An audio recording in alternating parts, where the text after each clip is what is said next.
শহরের বাচ্চা কাচ্চাগুলো একরকম বন্দি জীবনযাপন করে। আমরা ছোটোবেলায় কত দৌড়ে বেরিয়েছি, কত খেলাধুলা করেছি, আর ওরা একটা ফ্ল্যাটের মধ্যেই দিনের বেশিরভাগ অংশ কাটিয়ে দেয়।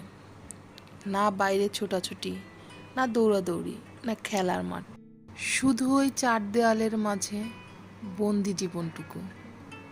এতেই ওরা খুশি।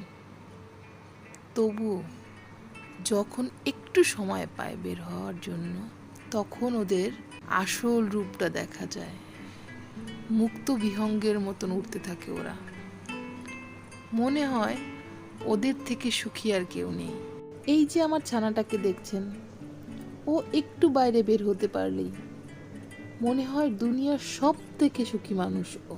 এর থেকে খুশির কোনো কিছু হতেই পারে না ওর জীবনে।